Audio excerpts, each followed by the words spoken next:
C'est Rémi de l'école à la maison et vous me dites que vous n'avez pas vu dans l'article de réponse à la question que vous posez pour vaincre la dyslexie. Vous ne voyez pas la solution. Alors moi ce que je vous invite à faire, je vais peut-être modifier l'article, je vais regarder avec vous cet article. Mais ce que je vous invite à faire c'est de le relire parce qu'il me semble moi que la solution est induite dans ce que nous disons. Déjà nous disons que c'est une curieuse épidémie. Une curieuse épidémie. C'est-à-dire une épidémie qui ne devrait pas avoir lieu. Oui, nous avons tous les jours des gens qui nous disent « mon enfant a des dyslexies ». Tous les jours, tous les jours, tous les jours, tous les jours. Or, ce nombre n'est pas possible. Ça ne correspond pas à une réalité scientifique. C'est une curieuse épidémie.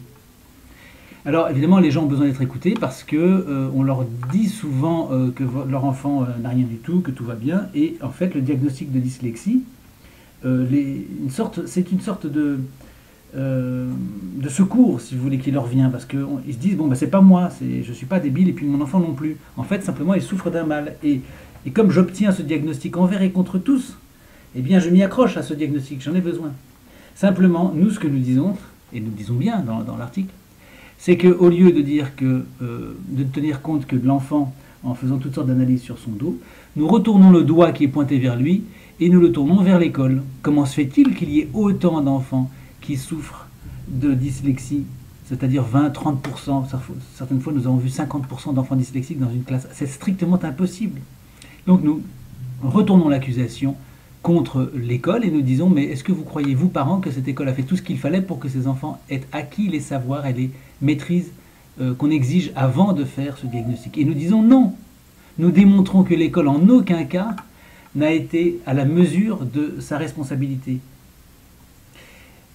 Dès lors, alors c'est déjà tout un chapitre évidemment, parce que c'est déjà considérable de dire ça. C'est considérable parce que ça veut dire que l'école en fait est coupable de ne pas instruire les enfants. Autrement dit, elle contrevient à la loi, puisque la loi menace de 7 500 € d'amende et de peine d'emprisonnement quiconque refuserait à un enfant le droit d'être instruit ou ne le ferait pas. Et c'est la lettre, vous savez, qu'on envoie aux parents quand ils font l'école à la maison. Bon, c'est une lettre dont il ne faut pas tenir compte, hein, nous expliquons pourquoi. Mais enfin, c'est quand même inscrit quelque part dans la loi, même si personne n'a jamais été condamné par ces motifs. C'est quand même avec un certain culot que l'école écrit aux parents « Attention, si vous n'instruisez pas vos enfants, vous méritez 7 500 € d'amende, voire une peine de prison. » Or, c'est exactement ce que l'école fait. Elle n'instruit pas vos enfants. Et en plus de ça, c'est qu'elle a le culot d'envoyer l'enfant vers un spécialiste, très souvent, et en quelque sorte de dire que c'est l'enfant qui a un problème. C'est l'enfant qu'il faut diagnostiquer. Et là, on nous sort des diagnostics de dyslexique, dyspraxique, dysorthographique, dysmatique, histoire géographique, dysécolique, tout ce qu'on veut. Tout ce qu'on veut. Et bien de là, il sort une solution toute simple, et qui découle de source. Si l'école ne fait pas son travail, et qu'il en surgit ce diagnostic, c'est qu'en faisant le travail convenablement, ce diagnostic va s'avérer faux.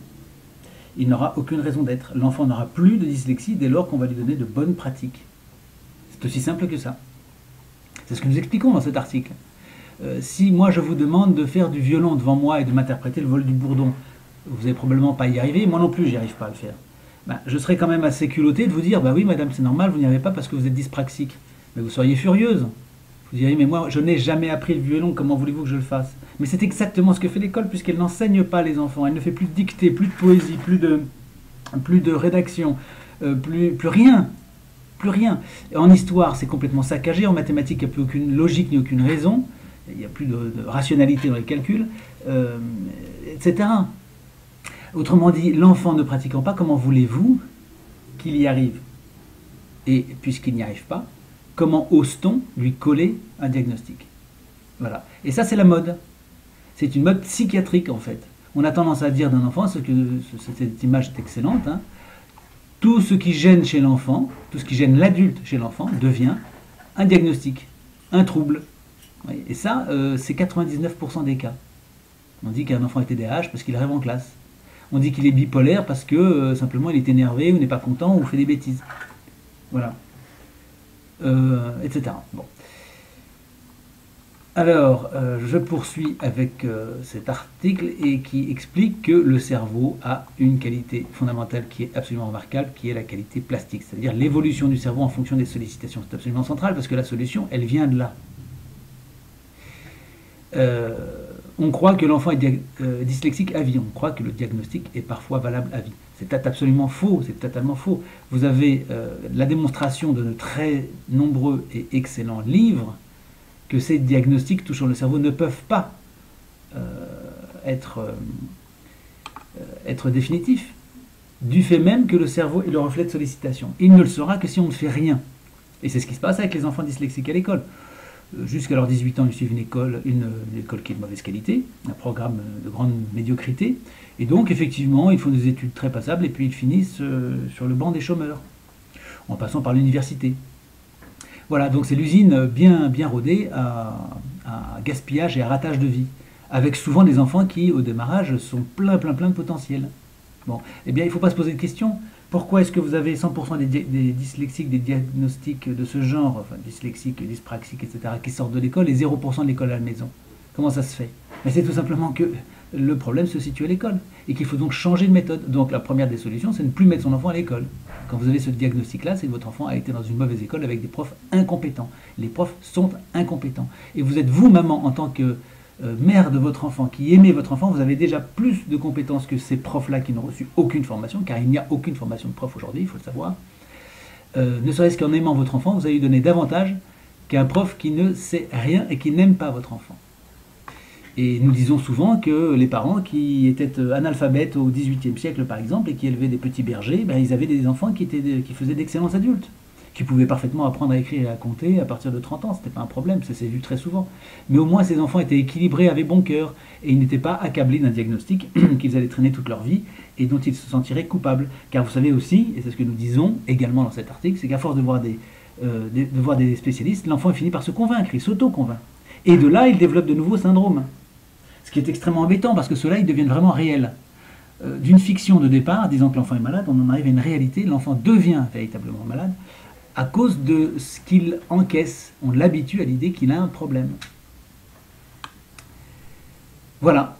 Et donc, au bout de 3 mois, nous avons des gens qui nous écrivent et qui nous disent vous aviez raison, mon enfant, il est absolument plus dyslexique maintenant. J'ai fait ce qu'il fallait à la maison, j'ai suivi les conseils que vous m'avez recommandés, j'ai appliqué les bonnes méthodes, et je m'aperçois que mon enfant, en fait, il n'a plus le problème d'avant. On m'aurait peut-être trompé. L'école m'aurait-elle menti. Ça, on reçoit ça tout le temps. Vous voyez, au bout de 3 mois, les parents se disent mais ça marche super bien, mon enfant est content, il apprend très vite, je ne comprends pas, je ne sais pas ce qui se passe. Ça ne correspond pas à ce qu'on m'avait dit. Voilà, bon, donc voilà quelles sont les solutions. Et d'ailleurs, c'est marqué en gros, quelles sont les solutions. Donc on explique tout ça, tout ce qu'il faut faire. On explique. Et vous allez voir que tout ça n'est pas de l'ordre de la fantasmagorie ni du rêve, c'est le quotidien de tas de gens qui ont quitté l'école, où leur enfant est dyslexique, pour l'école à la maison, où leur enfant ne l'est plus.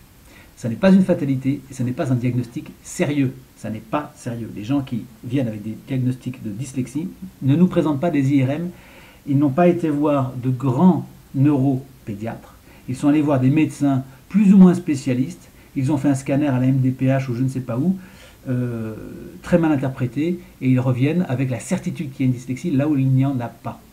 Donc très grande méfiance, la dyslexie c'est 0, quelque chose comme 0,01% des cas, c'est très très rare, c'est très intéressant d'ailleurs comme sujet, et il y a des thérapies spécialisées pour ça, mais de toute façon les thérapies pour les enfants réellement dyslexiques ne sont pas différentes des thérapies à utiliser pour les enfants qui ne sont pas diagnostiques, puisque, comme je vous l'ai dit tout à l'heure, quelle est la solution? C'est de solliciter justement le cerveau. Donc les exercices peuvent être exactement les mêmes pour un enfant authentiquement dyslexique que pour un enfant qui ne l'est pas. La seule différence, c'est que le rythme sera un peu différent. C'est tout. Un bon exercice est un bon exercice pour tous les enfants. Vous ferez non plus du global, parce que ce sera mauvais pour tous les enfants, vous ferez par exemple, pour un tout petit enfant, vous ferez du syllabique. Si l'enfant est réellement dyslexique, vous allez le faire plus lentement, mais vous ferez le même cours. Tout ce que vous allez faire pour un bon enfant, tout ce que vous allez faire de bien pour un enfant, sera valable pour tous les enfants. C'est simplement ensuite qu'une question de rythme, de durée des séances, par exemple, et puis de nombre d'heures dans la semaine. Et puis aussi de tout ce qu'il y a par ailleurs pour faire comprendre l'enfant, c'est-à-dire des pratiques, des visites à l'extérieur, etc. Voilà. Donc je tenais à vous dire tout ça parce que ça nous arrive que les personnes nous disent « Oui, moi j'ai bien lu l'article, mais je ne vois pas où est la solution. » Et la solution, elle s'impose d'elle-même. Ce que nous vous amenons, c'est cette première réflexion qui nous semble fondamentale, qui nous permet de rompre avec des éléments de base qui sont faux. C'est comme une enquête, si vous voulez, à la Colombo. Si vous voulez, c'est très souvent, on voit Colombo qui arrive sur une scène d'un crime, et puis vous avez le flic qui est là, qui dit, bon ben voilà, c'est le monsieur qui a tué madame avec cette arme, etc. Puis Colombo est tic, mais très rapidement, il estime que ce premier, euh, ce premier diagnostic de crime est faux. Il le sent. Bon, eh bien, beaucoup de parents sont comme ce policier qui conclut parce qu'il y a un médecin légiste ou quelqu'un qui a relevé des éléments qui semblaient probants. Eh bien oui, mais quand on creuse un peu, on s'aperçoit que tout ça n'est pas du tout probant. Pas du tout. Voilà, donc je vous invite à relire cet article, de bien méditer tout ça, c'est absolument fondamental pour la suite.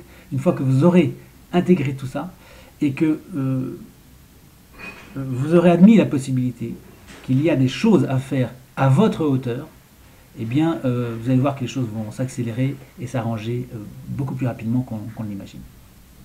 Voilà, à très bientôt, c'était Rémi de l'école à la maison. Merci pour ce que vous faites pour votre enfant. Au revoir.